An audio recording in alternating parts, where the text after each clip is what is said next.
እንደዚህ ናፍቀሽ ነበር? አልናፈቀኝም። ናፍቀሽ ኖሮማ እንደዚህ ባልተጠመጠምሽብኝ ነበር። ለነገሩ አታስቢ፣ እኔ ግን ናፍቀሽኛል። ያ ግን በፊት ስለሚያምንሽ ሰርቀሽ አምጪልኝ። ምንድነው የምሰርቅልዎት?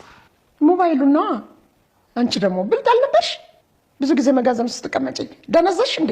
ጣሊያን ሰርቆት አንቀሳቅሶት ነበር። አንቺ ግን የማትንቀሳቀሽ ሶፋዬን ያጎደጉ። ይበቃዎታል እማዬ፣ ከዚህ በላይ መስማት አልችልም። ይህ ሁሉ መጥፎ ነገር ካፌ ወጥቷል። ትሄጃለሽ አልኩት፣ ትሄጃለሽ።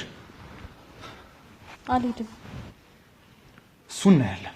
ግፈኛዋ ዮዲት ከባለቤቷ እናት ጋር በተለይም ደግሞ ከእስር ከተፈታች ጊዜ በኋላ ያላት መተናነስ የሚገርም ቢሆንም ነገር ግን ይህ ነገር የነበረው እዛች ወንበር ላይ ታስራ በመዋል በማደሯ ያችን ነገር ድጋሚ አልደግማትም በማለት ነበር ለደቂቃዎች።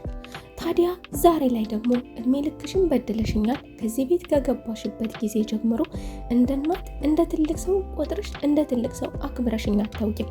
ታዲያ ይቅርታ በይኝ ለእያንዳንዷ ነገር እያለች እማማ ስታናገራት ከደቂቃዎች በኋላ ግን በተለይም ደግሞ ራሷ ስታደርግና ራሷ ስትናገረው የነበረውን ጸያፍ ንግግር ዛሬ ላይ መልሳ ለማዳመጥ ሰቅጥጧታል። ታዲያ ይቅርታ ብዬሽ አንድ ሁለቴ ባዳመጥሽ እግርሽን ዘረጋሽ ራሴ ላይ ጨፈርሽብኝ በማለት ከደቂቃዎች በኋላ ራሷ ስትወነጭፍባት ራሷ እማማ እንደፈለገች ስታደርጋቸው የነበረውን ነገር ዛሬ ላይ ከማማ ወደ እሷ ሲነገራት ራሷ ያደረገችው ነገር ቢሆንም እሱንም ማዳመጥ አልቻለችም ነበረ። ደቂቃዎች ሳትቆይ እማማን ጨፈርሽብኝ፣ ዘናሽብኝ፣ ይቅርታ ብልሽ እንደፈለግሽ ልትሆኝ ነው እንዴ በማለት ነበር የመለሰችላት።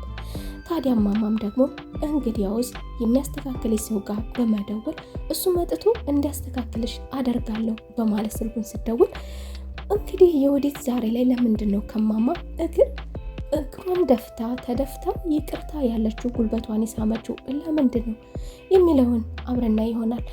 ሰላም ጤና ይስጥልኝ ውድና የተከበራችሁ የቻናሌ ቤተሰቦች እንደምን አላችሁ? ሁላችሁም በያላችሁበት የዓለም ዳርቻ ሰላማችሁ በዘት ይበልልኝ። ለቤቴ አዲስ ከሆናችሁ የደወል ምልክቷን በመጫን ቤተሰብ ሆኖ እንዲሁም ቪዲዮን ከየት ሀገር ሆናችሁ እንደምትከታተሉኝ ኮሜንት ላይ አሳውቁኝ እያልኩኝ ቀጣይ ክፍል የእናት ግፍ ይዤላችሁ መጥቻለሁ። ዓለም ከዚህ በፊት ፍቅር ወደሚባለው ዓለም እሱ ቢገባም አንቺ ግን ወደዚህ ዓለም እንዳትገቢ በማለት ዓለም ለጓደኛዋ ለሰራተኛዋ ለቆንጅየዋ ሰራተኛ ለፀሐይ የነገረቻት ቢሆንም ፀሐይም አይነካካኝም አላደርገውም እያለች ቢሆንም ዛሬ ላይ ግን ከጊዜያቶች ከረጅም ጊዜ በኋላ በተለይም ደግሞ ቤት ውስጥ ሰላም ስላልሰጠው ከጓደኞቹ ጋር ከከተማ ውጣ ብሎ ለመዝናናት ባደረገው ቆይታ ፀሐይ እንግዲህ የምን ያህል እንደናፈቀችው ተመልክተናል። ታዲያ አስቻለውም ደግሞ እንደናፈቀችውና እንደወደደችውም አሁን ላይ እሷ የተነጫነጨች ቢሆንም ወደሽኛል ተቀብለሽኛል ማለት ነው የሚለውን ደግሞ ቃል ስትሰማ ወደኋላ መመለሷ ያው ማንገራገሯና እንዲሁ የሴት ልጅ ማንገራገር ያለ መሆኑንም ተገንዝቧል። ታዲያ አስቻለው ከረጅም ጊዜ በኋላ ወደ ቤቱ ሲመለስ ቤቱ ደግሞ እንዳልሆነ ሆኖ አግኝቶታል። እናቱንና እህቱን ዮዲትን ከዚህ ድርጊታችሁ ተቆጠቡ፣ ወደ ራሳችሁ ተመለሱ፣ እንደዚህ አታድርጉ እያለ የመከራቸው ቢሆንም ነገር ግን እነዚህ ሰዎች ዛሬ ላይ የሰሩት ግፍ ብዙ ሆኖ ሞልቶ ፈሶ ዛሬ ላይ ራሳቸውን ዋጋ እያስከፈላቸው ይገኛል።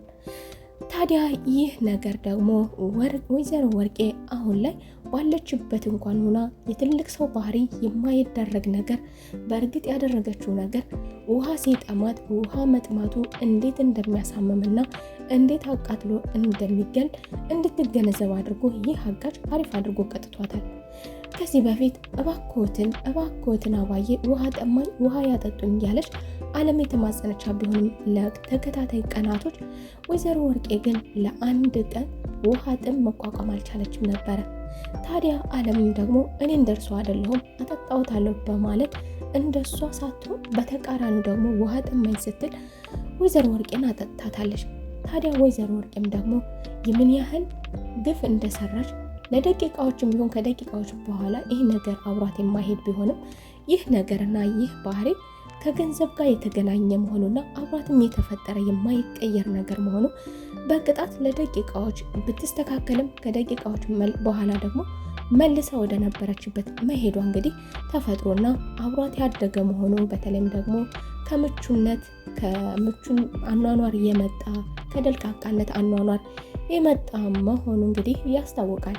ዛሬ ላይ ወይዘሮ ወርቄ እባክህን ልቀቀኝ እባክህን እያለች የተማጸነች ቢሆንም አጋቹን፣ ነገር ግን አጋቹ ደግሞ ይህንን ነገር የመረጠችው ራሱ ወልደው ባሳደጓት ልጅ በራሱ ልጅ የተደረገ ነው በማለት ግጥም አድርጋ የፊጥኝ አስራት የሄደችው የወዲት መሆኗን፣ የወዲት እንግዲህ እናቷን መቀመቅ ውስጥ የከተተቻት ራሷ በሰራችው ሴራ፣ በእርግጥ ወይዘሮ ወርቄም ራሷ ያሳደገቻት በራሷ መንገድ የመግደሉንም ሀሳብ አማትሽን ግደይ እያለች የመመረዙን ሀሳብ ሙሉ በሙሉ አንድ ኩባያ አድርገሽ ግዳያቸው ባይሆንም የወዲት በፍጥነት እንድትሞትላቸው ስለምትፈልግ የወዲት እያበዛች እየደፋፋች ትሰጣታለች።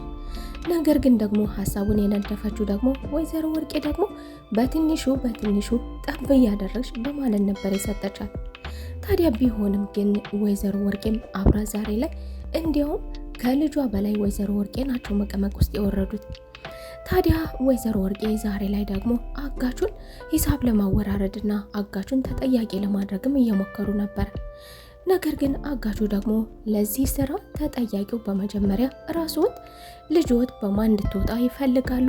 እርስዎ የሌሎትን ባህሪ ልጆ እንግዲህ አይቆጮት፣ መቆጨት የለበትም፣ እኔንም መውቀስ አይኖርባቸውም ብሎ ያስባል። ምክንያቱ ደግሞ የወዲትን ያሳደገቻት እንደ ራሱ አድርጋ ወይዘሮ ወርቄ ስለሆነች ማለት ነው። ታዲያ አሁን ላይ ደግሞ ወይዘሮ ወርቄ አማራጭ ስታጣ ጓደኛ ከጓደኛ ማባላቷ ሳያንሳት ደግሞ አሁንም ዓለምን ከአጋቹ ጋር ለማብላላትም ደግሞ እሷ አራዳ እንዲሁ ዓለም ደግሞ የድሃ ልጅ ድሃ ያልተማረች የማታስብ እንግዲህ በ50 ሺህ ብር በ10 ሺህ ብር በ500 ሺህ ብር እያለች እንግዲህ የማይሆን ነገር ፍጹም ከትልቅ ሰው የማይጠበቅና ደግሞ የሚገርመው ደግሞ ይህንን አሁን የተናገረችውን ነገር ከደቂቃዎች በኋላ ቀይር ብላ በፍጹም እንዳላለች መናገሯ ነበረ። ታዲያ የወዲትም ደግሞ በሌላ በኩል እማማ የምትናገረውን ነገር ይቅርታ በይኝ፣ አክብሪኝ፣ እርስዎ በይኝ የሚለውን ነገር ካለችው በኋላ ከደቂቃዎች በኋላ አላራዘመችውም። ይቅርታ ብልሽ ራሴ ላይ ወጣሽ በማለት እንደፈለገች ስታመናጭቃት እማማ ደግሞ እንደሚያደርገውና ያ ልጅ እንግዲህ ከተደወለለት የምታደርጉትን ነገር ደውለው አሳውቁኝ ስላላቸው እማማ ስልኩን አንስታ ስትደውል የወዲት መደወል ትችያለሽ አለች። ቢሆንም በመኩራራት ነገር ግን ስልኩን አውጥታ እማማ ስትደውልለት እግሯ ስር እንድትደፋ አድርጓታል። ይህ ማለት እንግዲህ የወዲት ያቺ ቦታ ለአንድ ቀን እንግዲህ ለ24 ሰዓት ነው የታሰረችው፣ ከዛ የዘለለ አይደለም። ታዲያ ይህንን ነገር መቅመስ አልፈልግም መድገም አልፈልግም ስትል የወዲት እግሯን ዘርግታ ከዛ ቤት ከተረገጠች ቀን ጀምሮ እናቷን እንኳን አስታውሳት አታውቅም። የሚገርመው ከዚያ ግቢ ስትወጣ እንደኛ ሀሳብ እሷ ከዛ ከወጣች እናቷን ትረዳ ይሆናል የሚል ሀሳብ ነበረን። ነገር ግን የወዲት ከዚያ ቦታ ከወጣች በኋላ እናቷን ከነመፈጠሯ ረስታታለች። አጋቹ ወይዘሮ ወርቄን ለምን ታሰቃይኛለሽ? ለምን ገንዘቡን አሰጭኝም? እኔም ስልኩን ሰጥችሽ ለምን ሁላችንም ነፃ እንወጣም ሲልም ወይዘሮ ወርቄ ደግሞ እኔ ገንዘብ የለኝም በማለት ግግም ብለው ነበር።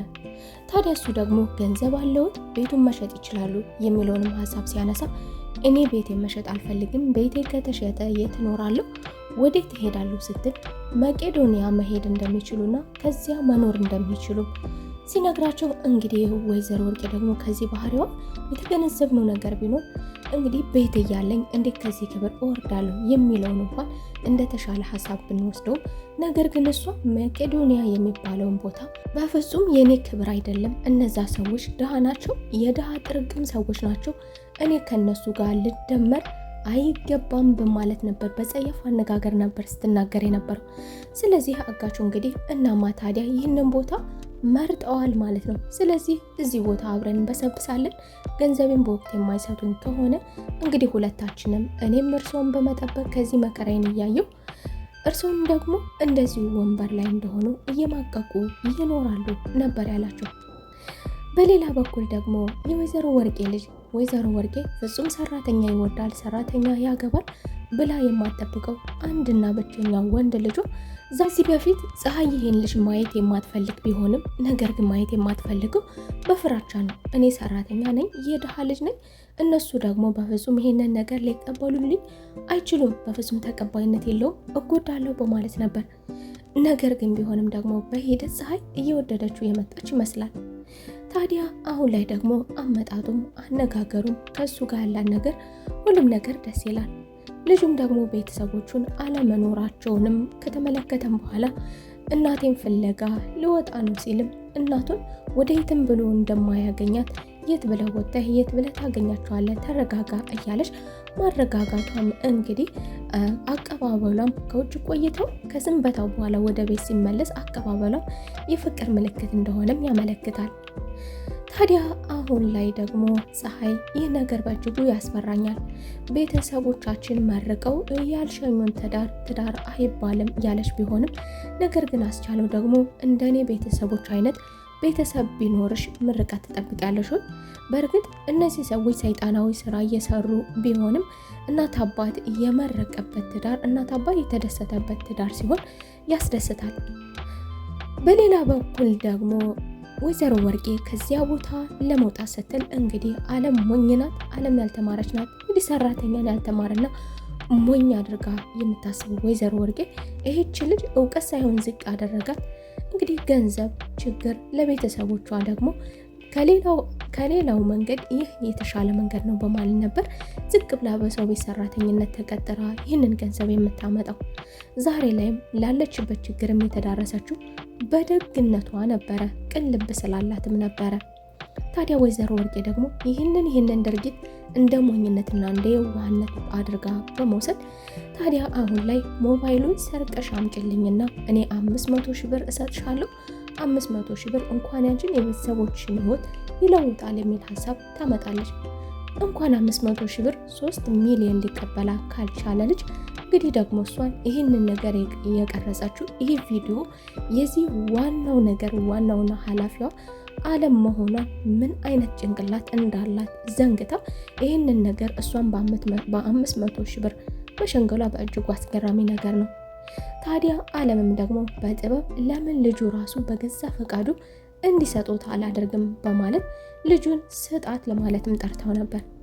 ነገር ግን ወይዘሮ ወርቄ በፍጹም እኔ አላልኩም ብያለሁ እንዴ እየዋሸሽ ነው በማለት ከዚህ በፊት ልክ እንዳደረገችው ከትልቅ ሰው የማይጠበቅ ክህደት አሁንም ክህዳለች።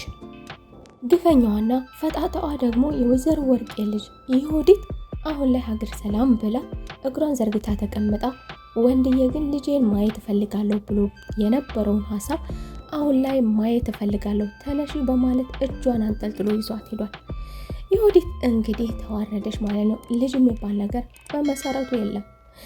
ታዲያ ወንድዬ ይህንን ነገር ሲያውቅ ምን ያደርጋት ይሆን የሚለውን ወይዘሮ ወርቄስ እዛ ቦታ ላይ መቼ ነው የምትወጣው? የዛሬው ክፍል ይህንን ይመስል ነበረ። በቀጣይ ክፍል ተመልሰን እስከምንገናኝ መልካም ቆይታ